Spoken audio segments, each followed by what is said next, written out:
Bonjour chers amis téléspectateurs et bienvenue à ce nouveau numéro de Rencontre. Rencontre, une circonstance fortuite, peut-être. Rencontre, une trouvaille ingénieuse d'idées et de style, sûrement. Rencontre, une occasion d'entrer en contact, je l'espère. Rencontre, une émission de formation et d'information. Alors, d'entrée de jeu, je m'en vais vous présenter les personnes et les belles personnes avec qui nous allons déguster tout ça. Voilà. Bonsoir Eric. Bonsoir Karine. Comment vas-tu? Ça va très bien, merci. Je t'en prie. Bonsoir Stella. Bonsoir Karine. Un beau style Stella. Et toute belle comme une chinoise. Oh merci beaucoup. Bonsoir Diva. Bonsoir Karine. Comment vas-tu ce soir? Je vais bien et toi? Ça va. Alors nous allons parler directement des relations bilatérales entre Kinshasa et Moroni. Rappelons que Moroni est la capitale de la Comore. Rappelons le président Assali Assoumani qui vient de prendre la tête de l'Union africaine. Divin. Les relations entre Kinshasa et Moroni plaidées par les deux présidents des deux pays. Alors, que peut-on en dire, monsieur Antoine Félix Tshisekedi qui a plaidé auprès de son homologue comorien, oui. Que les relations s'amplifient entre Kinshasa et Moroni. Oui. Merci de m'accorder la parole. Oui, je salue tous les spectateurs qui nous suivent à cet instant. oui. J'aimerais dire, d'abord, la rencontre a eu lieu aux Comores. Oui. La rencontre a eu lieu aux Comores au moment où le président de la République a effectué les déplacements pour se rendre là, rencontrer son homologue, parler sur des éventuelles réalités qui touchent les intérêts et de la République démocratique du Congo et de l'autre côté de la République du Comore. Raison pour laquelle, parce que quand nous parlons des relations bilatérales, nous voyons justement une seule chose, les échanges collatéraux qu'il y a entre les États qui produisent des évidences, des avantages pour la République démocratique du Congo ainsi que pour la Comore. Les cas de ce qui se fait actuellement, la Comore déjà, à titre de rappel, n'est pas assez représentée ici au pays, dans notre pays, raison pour laquelle le chef de l'État a voulu mieux s'entretenir par rapport à cette question, dans l'objectif de retrouver aussi une partie de la Comore dans ce territoire congolais.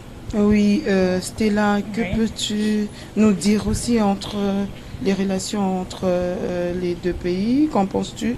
Ces retrouvailles entre les deux présidents? Bon, les retrouvailles entre les deux présidents de la République démocratique du Congo et de la République du Comore, c'était vraiment impeccable. Je dirais que cette rencontre était riche en couleurs. Oui. Nous avons vu, ils ont échangé sur les relations bilatérales. Ils ont également échangé sur le dossier de la politique internationale. Donc, c'était beaucoup plus intérêt commun. Donc, l'intérêt du Congo, mais aussi de la République démocratique du Congo. Donc, c'était vraiment une réussite pour la diplomatie de Félix Antoine Tshisekedi. Oui, rappelons aussi, Divin, que la Comore n'a pas d'ambassade il n'est pas représenté en République démocratique du Congo. Donc, on va voir incessamment, on aura une ambassade du Comore ici en République démocratique du Congo. Et parlons un peu de l'Union africaine. Oui. Parce que le président Assali vient de prendre la tête justement de l'Union africaine. Justement parce que ça touche aussi les intérêts de l'Union africaine. Normalement, le chef de l'État, M. Antoine Félix Tshisekedi, il s'est rendu aux Comores. Donc, à l'issue aussi à cette même pertinente question que le chef de l'État a pu aborder ensemble avec son homologue. Le président comorien actuellement, il est à la tête de l'Union africaine. Il vient de remplacer le président Macky Sall, le président du Sénégal. Très souvent, nous ignorons au moins cette partie interlocuteur. L'Union africaine joue un très rôle vraiment en termes d'expansion. D'abord, celui de maintenir la paix et la stabilité dans le continent Afrique. Cela va nous amener au moins à éradiquer la pauvreté, en même temps de redresser le continent. Raison pour laquelle le président du Comore lorsqu'il a échangé avec le président Tshisekedi, c'était aussi sur table aborder la situation qui se fait à l'est de notre pays. Exactement. Voilà. Cette situation, rappelons-le, qui persiste et que le président Félix, je crois, du haut de toutes les tribunes, est en train justement de plaider pour cela, Eric. Ouais, pour la RD Congo. Voilà, en fait, pour ajouter quelque chose, je dirais, tout simplement, c'est que moi, je crois que cette rencontre a été vraiment très bénéfique pour la RD Congo, pas seulement pour la RD, pour toute l'Afrique entière. Mais je m'aimerais insister un peu sur l'aspect de la guerre qui se passe actuellement ici en RD Congo. Et moi, je crois, ils avaient trouvé une solution pour cette guerre. Mais jusqu'à-là, peut-être jusqu'à-là, on dira jusqu'à-là, on n'a rien vu. Mais on espère que les choses vont se régler bientôt là. Bientôt, espérons-le. Voilà. Ouais. Alors, restons sur les activités du chef de l'État, Félix Antoine Tshisekedi, qui a inauguré le premier module de la nouvelle usine de traitement d'eau ce jeudi 23 février à Mbinza, d'une capacité de 110 000 mètres cubes d'eau par jour. Oui, par jour. Oui, avec toi, Divin. Ben oui, le chef de l'État, chose promise, chose due, dans les soucis de fournir de l'eau potable à cette partie de la capitale de l'Ouest. Vous voyez, il y a la commune d'Ngalema Mongafula qui en bénéficie actuellement. C'était quelque chose que le chef d'État avait promis dans les soucis de fournir vraiment de l'eau vraiment traitée, raison pour laquelle il s'est permis lui-même de se rendre sur place pour l'inauguration. Oui, et aussi, il n'y a pas que l'usine, il paraît, il y a aussi un centre de recherche. Il y a d'abord, l'usine en question, c'est juste le premier module. Oui. Il y a 2 autres qui vont intervenir. C'est ce qui fera au moins que cette usine sera décrétée l'usine, la plus grande usine en Afrique centrale. Oui, celle qui a, je crois, qui aura la capacité de 330 000 mètres cubes aussi. Par jour. Oui, par jour. Parce que ce sont des productions journalières. Oui. Et il ne faut pas ignorer que ces travaux ont duré 3 ans. Ah oui? Oui, les travaux ont duré 3 ans. Nous allons prendre cet élément et revenir tout de suite après.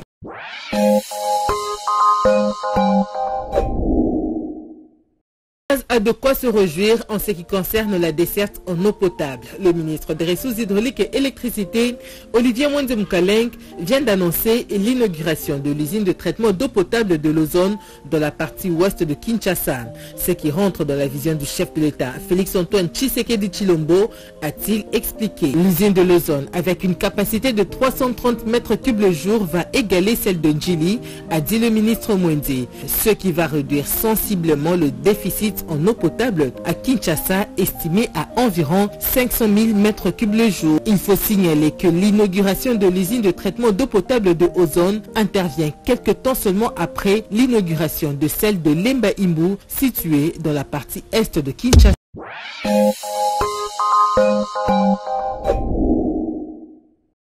Oui, alors avec toi Stella, je crois la joie, on peut imaginer la joie de la population, voir l'eau courante dans leur robinet.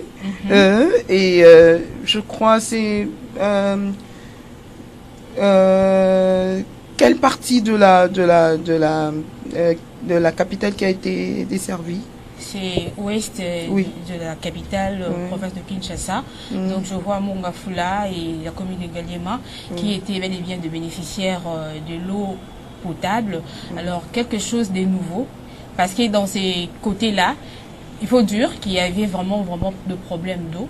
Il n'y avait pas d'eau potable, il y avait à tout moment pénurie d'eau. Grâce à cette usine inaugurée par le président de la République, donc nous sommes en train de voir comment est-ce que l'accueil a été vraiment chaleureux. Et Divin, un mot sur la régie des eaux, parce que rappelons-le que c'est la régie des eaux qui a réalisé les travaux. Non, mais la régie des eaux a juste accompagné les travaux. Les travaux ont été réalisés par les entreprises sud-coréennes. Ce sont la même entreprise qui a exécuté les travaux de l'usine de Lemba Imbu.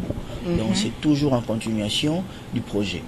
Et c'est toujours eux aussi qui vont poursuivre les travaux pour l'usine qui va se réaliser en Gilles. D'accord. Alors, un tout autre registre à présent, la nationale numéro 1, coupée encore une fois après la pluie qui s'est abattue sur la ville de Kinshasa ce mercredi 22 février 2023. Alors, suivons ce reportage et nous reviendrons tout de suite après.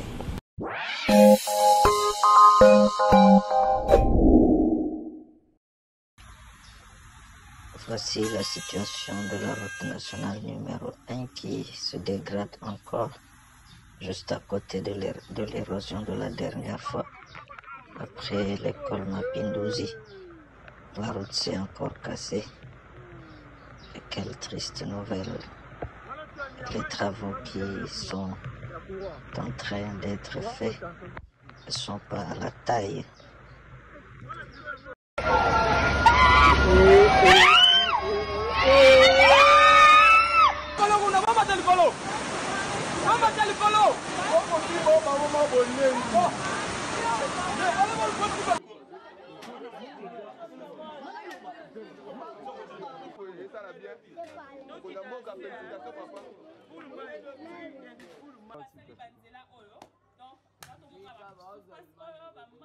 Ekwei na se ekwei alikuwa mbetu biso tokangamina kata mirwana siko babendi biso babimisi biso mai elekaki dege mai seli degami mai eleki makasi leza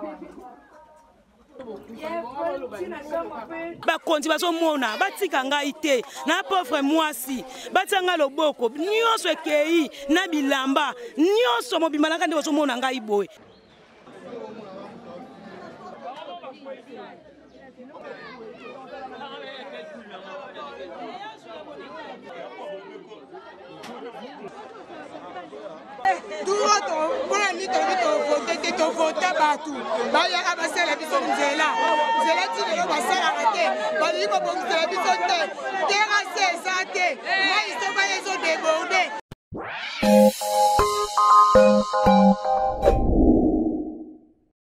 Alors Diva, un autre spectacle désolant.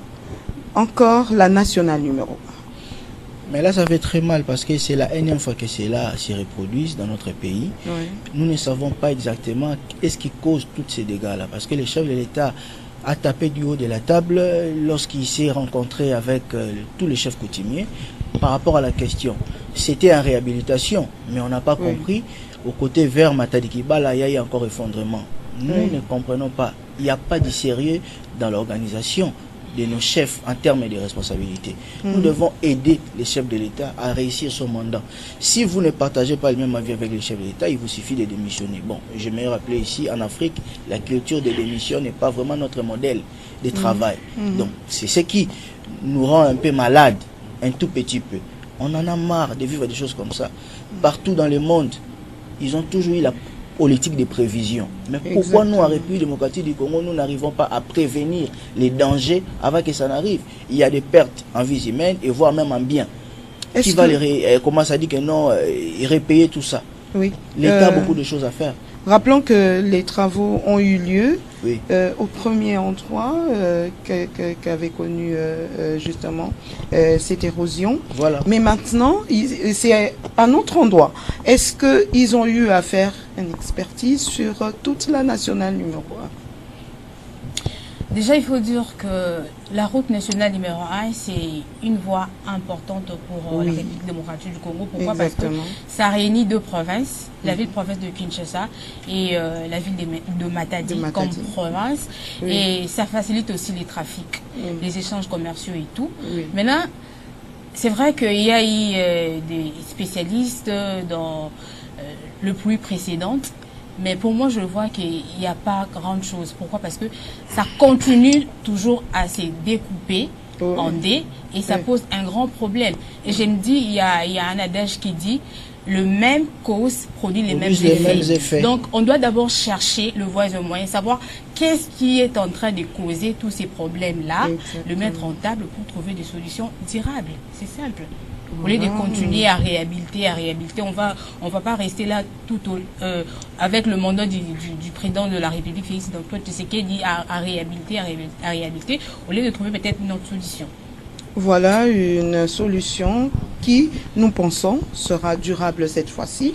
Parlons de la démolition des constructions anarchiques dans presque toute la ville. Disons que les endroits démolis avaient déjà été répertoriés par les autorités de la ville de Kinshasa et il y avait des panneaux sur lesquels il était noté « Zone à expropriation ».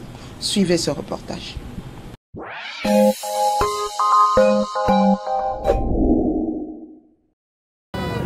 Les gens qui étaient en train de construire leur maison ici sont un peu dans la détresse, c'est tout à fait normal, mais j'attire quand même l'attention à notre population quinoise que les chefs coutumiers n'ont aucun droit de vendre des espaces ici, de vendre des espaces, des terres ici dans la ville de Kinshasa. La ville est un centre extra coutumier et les droits coutumiers ne s'exercent pas.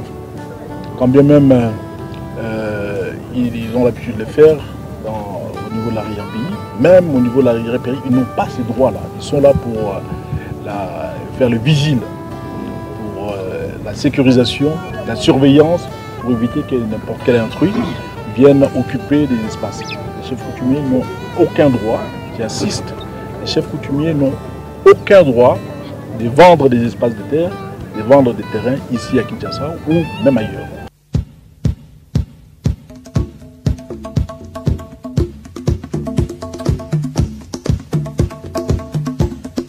Bana Kinshasa esenge na bino boye barake na mitindo ya tata mokonzi ya ekolo Félix Antoine Tshisekedi Tshilombo hôtel de ville à Kinshasa na ba ange na ye tomi tukana ye ekoleka mokolo ya mercredi 25 janvier 2023 na tongo makasi pona ko buka banda ku nyonso oyo etongama na balabala kobana na boulevard Lumumba ti na bokasa pemeni ya rivière Funa mutu nyonso oyo ayebi ke atonga na balabala ozala propriétaire to locataire au plus tard mokolo ya mardi 24 janvier oyo na butu mibimisela déjà biloko na yo po mibeko ya leta eza mibeko ya kotosa mingi bato bazo kufa na période bambula ezali mingi bato oyo batonga pembeni ya mai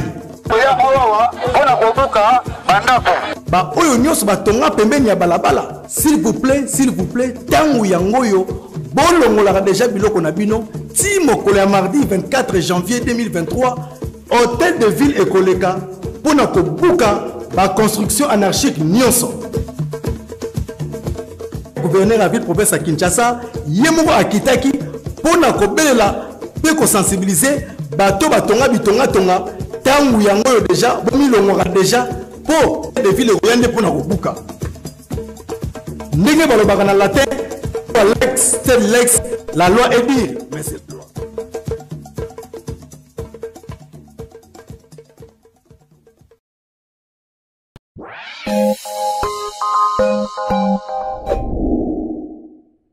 Voilà les démolitions réalisées par le gouverneur de la ville de Kinshasa. Voilà, merci Karine. Oui. En fait, pour répondre à cette question, je dirais tout simplement que, bon, on le sait tous ce qui se passe actuellement ici à Kinshasa. Oui. Donc, c'était d'abord au niveau du fleuve. Il y avait des gens qui avaient construit des maisons plutôt d'une manière un peu catastrophique. Sur la baie, oui. Voilà, ouais. Et aujourd'hui, nous constatons que cela ne s'est pas toujours arrêté là-bas. Oui, voilà, c'est exactement. presque toute la ville de Kinshasa aujourd'hui qu'on a constaté qu'on avait mal construit. Oui. Et on voit aujourd'hui le travail qui s'est fait dans la capitale. Donc, comment il s'appelle encore, Jatine Ngobila, c'est lui qui est premièrement à la base de tout ça. C'est lui qui a décidé que ces maisons soient démolies. Et voilà pourquoi aujourd'hui nous voulons un peu toucher sur ces sujets, parce que c'est, bon, moi je dirais c'est lamentable aujourd'hui. Nous voyons des gens qui plairent des maisons et patati patata, mais c'est aussi pour l'intérêt de notre pays. C'est aussi pour l'intérêt.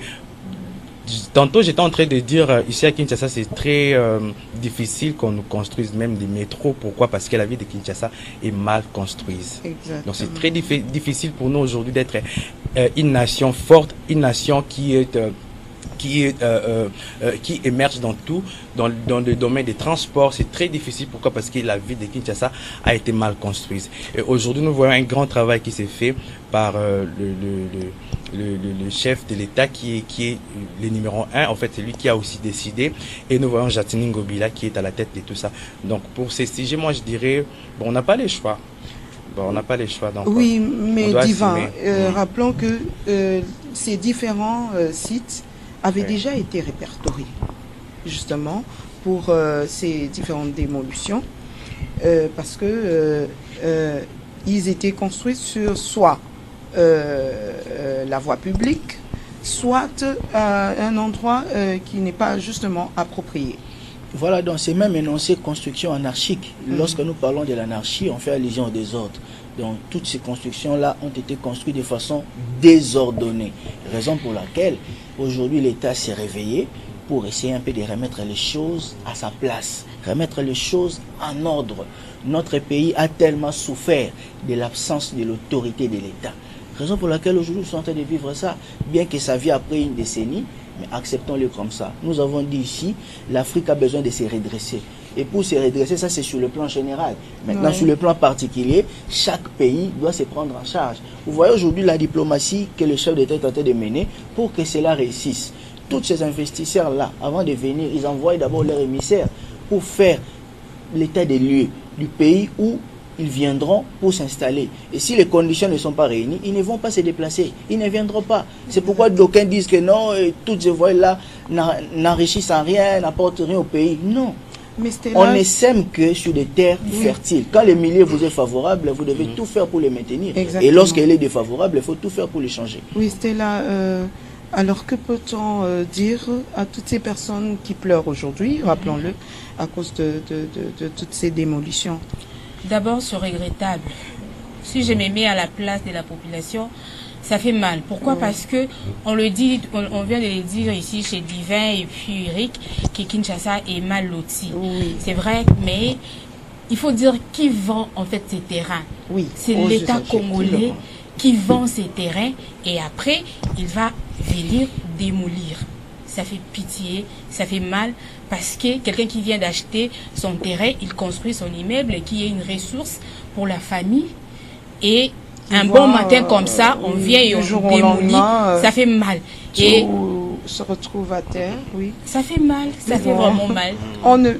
Moi je suis vraiment totalement contre avec Stella. On compatit. Lorsqu'elle dit que ça fait mal. Ça ne fait pas mal. Parce que c'est l'État qui vend le terrain, mon frère. C'est l'État qui vend le terrain, il sait dans quel terrain il faut construire. Quand il vend des terrains, c'est parce qu'il s'est dit l'État vous permet de construire, mais l'État ne vient pas construire à votre place. C'est vous maintenant qui construisez. Et en construisant, vous devez au moins avoir la conscience en place. C'est pourquoi nous interpellons même les architectes actuellement. Les techniciens, les ingénieurs, les architectes, ils doivent faire très très attention actuellement avec leurs plans. Ce sont eux-mêmes qui rendent mauvais service aux propriétaires de maisons à construction. Pourquoi? Parce que au jour d'aujourd'hui, les propriétaires là, ce sont eux qui payent maintenant les pots cassés. Où sont passés les ingénieurs? Et ils sont payés, ils sont servis, ils s'en vont. Et maintenant les victimes, c'est les responsables. Mais la cause est quand même partagée. Notre pays souffre d'un problème de suivi. Je viens de dire ici, ces problèmes persistent depuis des décennies. Nous sommes dans un pays, je vais essayer un peu d'ouvrir une parenthèse en disant, nous, nos routes, selon le code de la route, nous conduisons en volant gauche. Mais imaginez aujourd'hui combien de véhicules que nous retrouvons ici en modèle anglaise. Volant droite. Un jour aussi, on va encore se réveiller, on prendra tous ces véhicules-là, on va les brûler. Pour dire que pour dire que non, ça ne peut pas marcher comme ça, ça crée des accidents, des choses comme ça. À la longue, ça viendra. Vous voyez, ça viendra. Acceptons-le comme ça. Mais le problème est que sous d'autres cieux, lorsqu'il y a démolition comme ça, l'État s'engage à rembourser à ces familles-là pour aller au moins trouver un autre coin ou recoin pour se placer. Alors, mais à Kinshasa également, il y a des terrains aussi. Notre gouvernement peut aussi s'en charger dans ce sens-là, c'est possible. Mais seulement il n'y a pas cette politique-là. Mais si vous êtes au courant, l'actuel vice-gouverneur, M. Jekoko Mulumba, lui-même, il a fait démolir sa morgue au niveau de Kingabwa. C'était construit en plein centre, c'est-à-dire en plein ville comme ça. Et ça, c'est un exemple. Voilà, c'est un exemple. Lui-même, il a donné de l'exemple. Et il était présent au moment où on faisait ça. On démolissait même sa morgue. Il dit, lui-même l'a si bien déclaré, le jour où l'État se décidera que ma morgue est là, bien que ça sert au moins à la population, parce que c'est à moindre coût pour placer les corps, tout ça. Mais si l'État s'est décidé que je puisse retirer cela sur les lieux, je le ferai. Et c'est fait aujourd'hui. Alors, toutes ces démolitions aussi, qui occasionnent justement pas un beau visage pour la ville. Alors, nous allons prendre cet élément et revenir avec vous tout de suite après.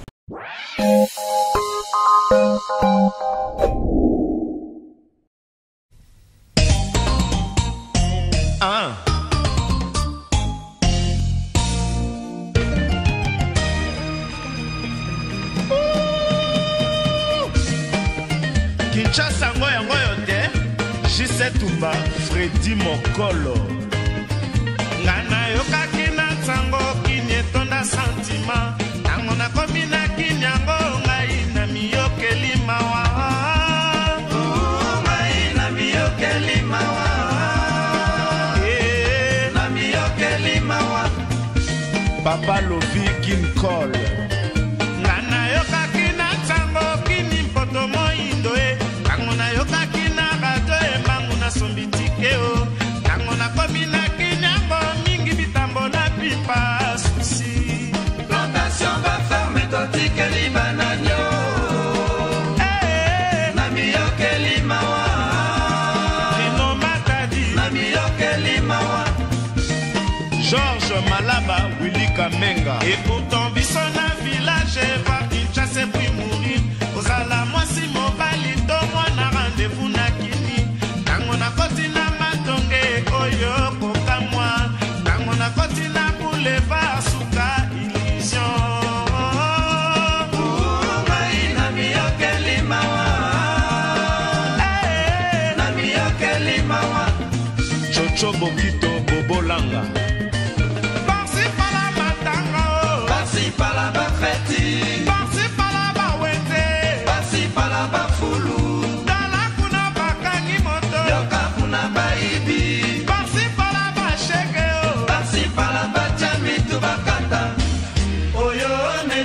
Sodoma, Oyoneti Gomorre, Souci. Vicky Jenny, Passi par la Matanga, Passi par la Bafeti, Passi par la Bawenze, Passi par la Bafoulou, Dala Kuna Bakani Moto, Yoka Kuna Baibi, Passi par la Bacheke, Passi par la Bachami Tubakata, Oyoneti Sodoma.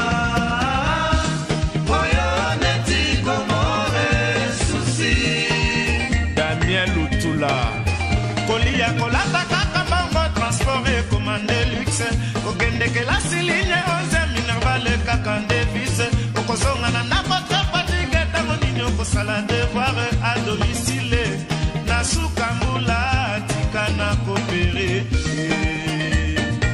Marlene Moulanga kokende mosala sans déjeuner kaka konima présence salaire minime improvisé conscience silico beba okozonga na nakote qui m'a dialogué na banana mwasi noki ba soumettre ba problème na bango Franklin Ibula facture na courant mai au fouti te bakati yango locataire nani na bailleur sortir tarosi préavis exode rural na kini ebomi économie ya mboka souci banduku wangu turudi kumashamba Jean-Baptiste Lusala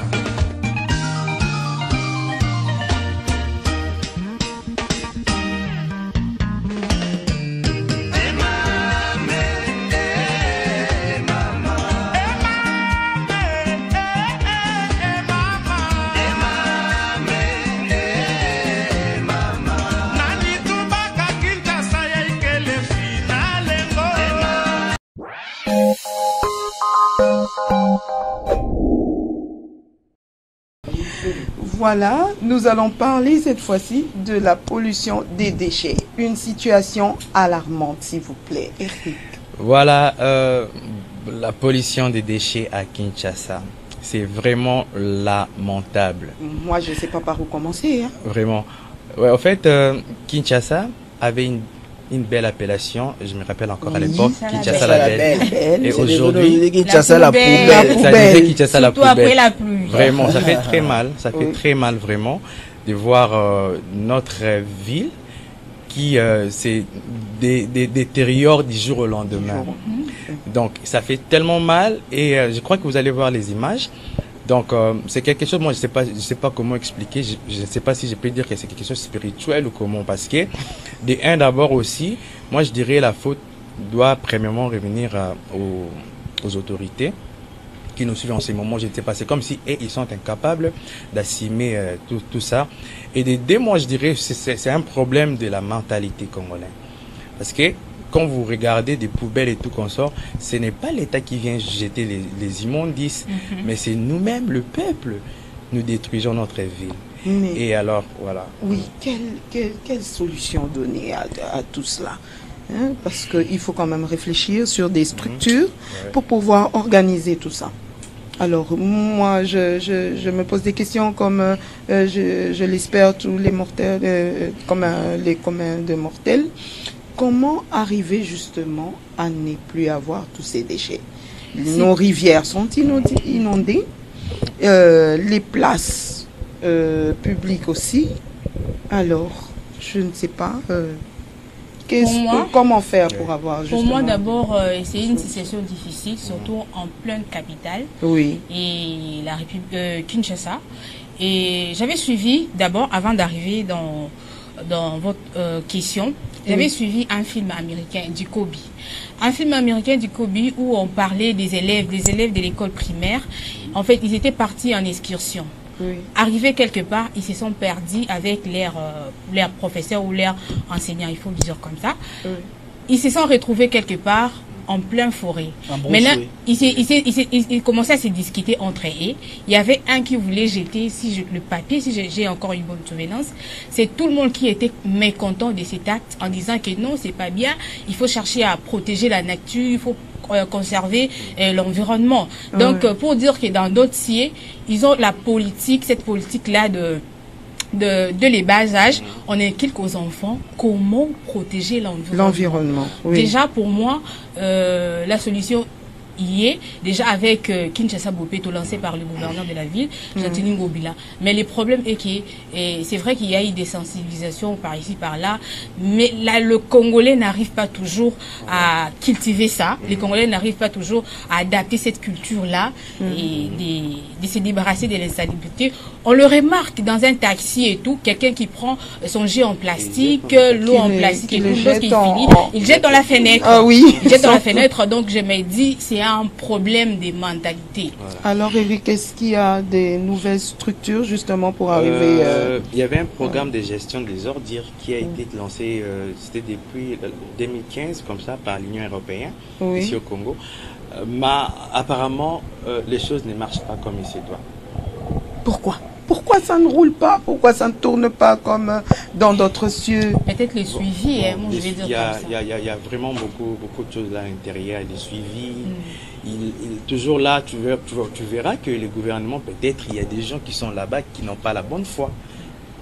Il y a l'argent qui sort, mais on ne fait rien avec ça. En plus, il y a l'argent qui sort d'Ivan. Il y a l'argent qui sort. Voilà. Non, mais c'est ça, le problème, c'est la redistribution. Vous voyez, à l'époque, il y avait des poubelles tellement publiques dans les pays, à l'époque de l'ancien gouverneur Kimbuta. Mais au jour d'aujourd'hui, tout cela s'est volatilisé, on ne sait pas où est-ce que c'est non parti. Seulement, dans notre pays, d'abord, on n'a pas la culture des poubelles publiques. Il n'y en a pas assez. Il n'y en a pas assez. Or, nous devons nous organiser. Chaque pays a sa manière de faire. Mais que cette manière de faire-là vous apporte gain de cause et non des préjudices. Mais nous préférons évoluer avec des préjudices que des gains de cause. C'est ça le mal avec le Congo. À chaque fois, s'il y a un problème, nous les taxons seulement au chef de l'État. Alors que dans notre pays, nous utilisons la politique de séparation des pouvoirs. Le pouvoir n'est pas centralisé ou concentré pour un individu. Le pouvoir est séparé. Nous avons trois pouvoirs dans notre pays. Il y a les pouvoirs législatifs, exécutifs et puis les pouvoirs judiciaires. Mais dans le temps, nous remarquons, nous avions des chefs de rue, des chefs de quartier qui faisaient la ronde des ménages pour voir si les poubelles, les toilettes étaient bien entretenues. Mais cela ne se fait plus. Mais ces mêmes personnes que vous avez citées là, les membres même de cette commune-là ne connaissent même pas les responsables. Exactement. Même le nom du bourgmestre n'est pas connu dans plusieurs communes. Dans plusieurs communes, donc imaginez. Le mal est profond. Bon, le mal est tellement profond. Le mal est tellement... Mais j'aimerais un peu contredire ce que Divin dit. Vous savez, ici, tu peux sillonner sur Boulevard, tu vas voir qu'il y a des poubelles qu'on a placées. Oui, mais tu vas remarquer qu'il y a des gens qui jettent des immondices par terre. Mais il y a des poubelles à côté. Moi, je crois que c'est un problème, au fait, des mentalités. De mentalité. Voilà, des consciences. Mais à part ça, je te rejoins aussi en disant que tous ces poubelles-là, quand c'est rempli, de l'homme congolais, les services pour venir... Non. Voilà, les décharger, ils n'arrivent pas à temps et à l'heure. Raison pour laquelle les populations préfèrent jeter en cours de route. Ils préfèrent les jeter comme ça. C'est un problème de mentalité, comme vous l'avez dit. Raison pour laquelle nous sommes là pour éveiller la conscience de nos populations. En quelque sorte, de se prendre en charge. Surtout, rappelons-le que les déchets dans nos maisons, nous les balayons sans que quelqu'un vienne vous vraiment demander des problèmes sérieux, même au niveau de nos ruelles. Voilà. Parce que elles sont inondées des déchets en plastique et cela empêche justement l'eau de pouvoir bien couler. Moi, je me dis, les déchets que nous sommes en train de jeter un peu partout, les déchets en plastique, c'est très utile parce que avec ça, nous pouvons fabriquer comment on appelle ça, le macadam avec les déchets en plastique. Si vous ne savez pas, on peut construire également de maisons en plastique. Existent dans d'autres sites. Alors moi, je me pose la question. Il faut cultiver l'homme congolais. Je me pose la question quand cette hémorragie sera arrêtée. Parce que si aujourd'hui on continue avec ça, avec l'insalubrité, et je me pose des fois la question, quand deviendra Kinshasa, en particulier la République démocratique du Congo en général, à l'horizon 2030? C'est grave. On va s'attendre vraiment aux choses horribles.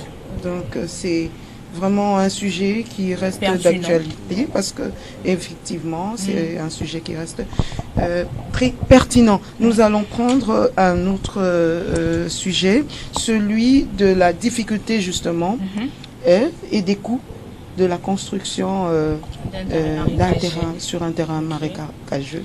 Avec toi Stella. Okay, merci déjà. Après ce reportage. Jack.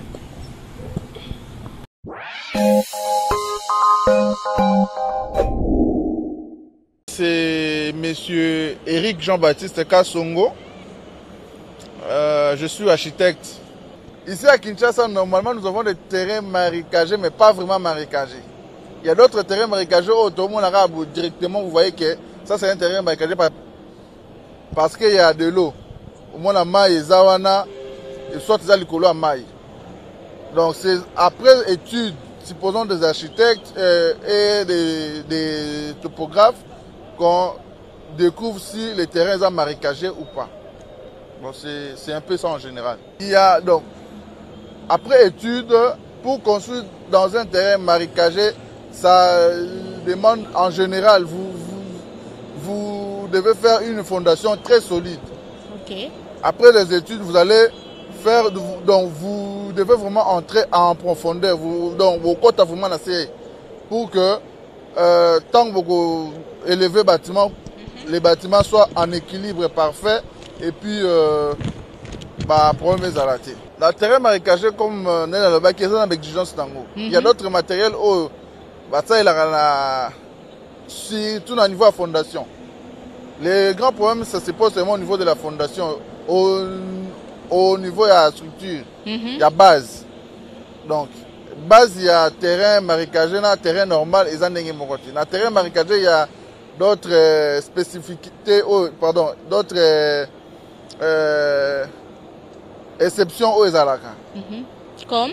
Comme supposons que vous avez bâche nassé avant, donc après avoir après que ça la béton de propriété, hein?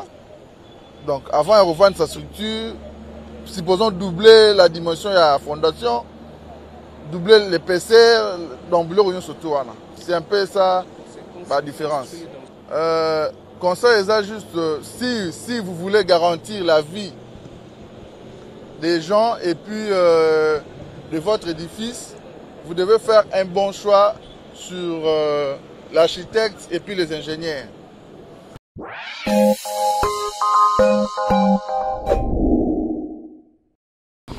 Voilà un architecte qui nous explique tout.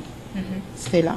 Oui, oui comme on vient de suivre le reportage, vous avez bien compris que c'est strictement recommandé de faire l'étude du terrain déjà avant de construire, surtout dans un terrain marécagé. Lorsqu'on parle d'un terrain marécagé, par définition, on nous dit que c'est d'abord une terre dont le fond est humide et bourbé. Et selon le plan urbanistique, on ne peut jamais construire sur un terrain marécagé. Mais du point de vue civil, on peut construire avec un terrain marécagé, mais c'est trop exigeant. Donc c'est trop exigeant. Il faut avoir beaucoup de moyens. Il faut construire la fondation profondeur pour parvenir à avoir je dirais, une construction durable. Surtout parce que il y a, je dirais, beaucoup de pertes brisques, donc de maisons. Donc il faut vraiment penser à construire dans un terrain marécagé, mais il faut beaucoup plus avoir d'argent pour, ça demande trop les dépenses et tout et tout et tout. C'est un peu ça. Alors parlons des architectes. Voilà. Je peux dire un mot par rapport au terrain marécagé. Voilà, ça me rappelle même l'illustration du séisme qui venait de se faire récemment au niveau de la Turquie, voire même en Syrie. C'est à cause des terrains marécagés. Voilà, c'est ce qui a créé ces séismes-là, en raison. Donc, une attention particulière pour toutes ces personnes qui ont perdu la vie, rappelons-le, mais aussi, alors, est-ce que c'est à la portée de tout le monde de pouvoir construire sur un terrain marécageux? Ici, comme j'avais dit, à Kinshasa, comme j'avais dit, c'est pas donné à tout le monde. Pourquoi? Un terrain marécagé pose beaucoup de problèmes et il y a beaucoup d'exigences. Comme j'avais dit, il faut faire d'abord le titre d'immobilier qui coûte cher, c'est pas à la portée de tout le monde. Deuxièmement, il faut construire en profondeur. Donc, il faut vraiment construire en profondeur. Donc, terrain, fondation, il faut la macasse de Tolobaka pour que et lobby. Et au-delà de ça, c'est préférable de construire une maison moyenne, pas de maison en étage là. Quand des maisons en étage, c'est vraiment trop risquant par rapport aux maisons moyennes. D'accord. Mais aussi, Kinshasa, il y a des coins où vraiment Kinshasa est marécageux, oui. Kingabwa, par exemple. Oui, la commune de Kingabwa. Il y a, comment on appelle, la commune de Lingwala. Elle aussi, c'est Lembao aussi. Donc, généralement, nous avions vu dans l'ancien temps, ces communes avaient rarement des maisons en hauteur. C'était vraiment des maisons basses et je crois que maintenant ça va. Moi, des fois, je me dis, ces terrains-là, ce serait très important de le faire pour des activités agricoles. Donc, au lieu de vouloir construire pour dépenser plus. D'accord. Moi, je me rappelais même à l'époque du président Mobutu, dans toutes ces communes-là marécagées, l'État avait essayé un peu de réglementer en ce qui concernait les constructions. Donc, les gens ne construisaient pas de façon anarchique. D'accord. Cette fois-ci, nous allons parler d'un sujet un peu plus glamour. La vente en ligne, Stella. Oui, la vente en ligne, lorsqu'on parle de boutiques en ligne, ça nous permet de commander, de payer, mais aussi de faire des achats, je dirais, des produits, mais aussi des services. Mais cependant que dans ce secteur-là, il n'y a pas seulement des avantages, il y a également des désavantages qui est en train en fait de combattre ces secteurs. Mais rappelons, Divin, que c'est vraiment quelque chose en vogue maintenant, de pouvoir acheter les choses en ligne. Moi, pour moi, c'est rendre les marchés plus proches. Vous ramenez les marchés chez toi, facilement vous faites un commande comme ça et vous l'avez. Moi, d'emblée, j'ai vraiment un souvenir très réel et visible par rapport à ces sujets auxquels nous avons acheté à Citerne et en ligne. Et nous les déposer vraiment à livraison et nous n'avons rien payé en termes de livraison. D'abord, c'était une livraison gratuite. On a vraiment livré la chose gratuitement et on est payé sur place. Eric, toi, tu as aussi une expérience avec... Oui, moi je trouve que c'est avantageux. C'est très avantageux parce que au lieu d'acheter quelque chose, en fait, ou soit de se déplacer pour aller acheter ailleurs, tu peux le faire par Internet. C'est un moyen très facile actuellement, donc dans le monde actuel. En fait. Mais Stella, toi et moi, nous pouvons être un peu plus sceptiques parce que nous voyons aussi dans les réseaux sociaux, par exemple, des gens qui se plaignent de ce qu'ils ont acheté sur les tenues vestimentaires par Exactement, rapport à la qualité. Oui, comme moi j'aime bien, tu vois, tout ce qui est beau, m'habiller, mais ce n'est pas ce que l'on retrouve devant nos yeux lorsque nous avons commandé par exemple un habit et ce que pratiquement le vendeur nous a vendu comme publicité et trucs en ligne. Bon, ce que nous remarquons actuellement dans la vente en ligne, c'est bien, comme j'avais soulevé précédemment, qu'il y a des avantages. C'est vrai, il y a des avantages, c'est plus rapide, avec de moins de coûts. On peut avoir quelque chose, mais quelque part aussi il y a des désavantages. Il y a des lanarques qui se font dans la vente en ligne. Il y a aussi problème de qualité. Vous demandez quelque chose, vous avez remarqué peut-être dans la vitrine et tout, vous avez aimé la chose, vous avez peut-être cru que c'est une bonne qualité, alors que les Chinois font le premier qualité, deuxième qualité, troisième qualité. Maintenant, je dirais, vous commandez quelque chose de première qualité et à l'arrivée, vous constatez que c'était pas ce que vous avez voulu. Donc déjà, ça fait très mal et ça fait un échec total dans ces secteurs-là. Mais justement, qu'est-ce qu'on peut faire pour ne pas justement tomber dans l'arnaque, par exemple? Divin, je sais pas comment tu t'y es pris, avec... C'est plus simple, comme je venais de dire ici, nous, lorsque nous avons acheté les citernes, on est payé sur place. Ils ont apporté la marchandise. Là, c'est plus pratique. Oui, là, c'est plus pratique. C'est pareil, même en termes de qualité des produits vestimentaires, tout ça. Quand ils viennent avec et que ça ne vous plaît pas, ils n'ont qu'à... Mais si vous faites déjà la transaction et avant, surtout quand là, si vous faites la transaction avant, là, quelle que soit la qualité du produit, vous êtes obligé de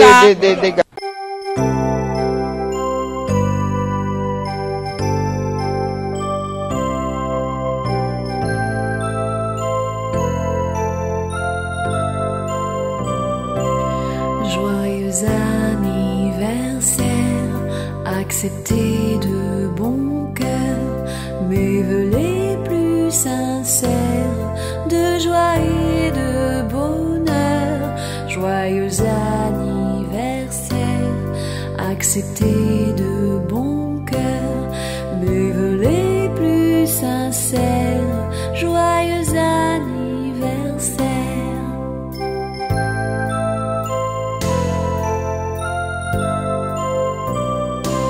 Oui, c'est l'anniversaire de Gédéon. Nous allons le coincer quelque part et nous allons aller staffer quelque part, comme disent les Quinois.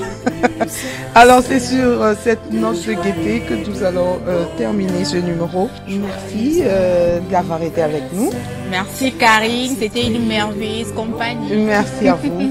Alors, nous allons aussi remercier le beau cadre qui nous a reçus, le restaurant Carolia. Restaurant appartenant à Madame Yulia Bolembe. Voilà, j'espère que vous avez passé un agréable moment en notre compagnie. N'oubliez pas, rencontre sur notre site internet qui est juste sur le bas de vos petits écrans. Nous nous retrouvons la prochaine fois. Merci à vous et bye bye. Bye.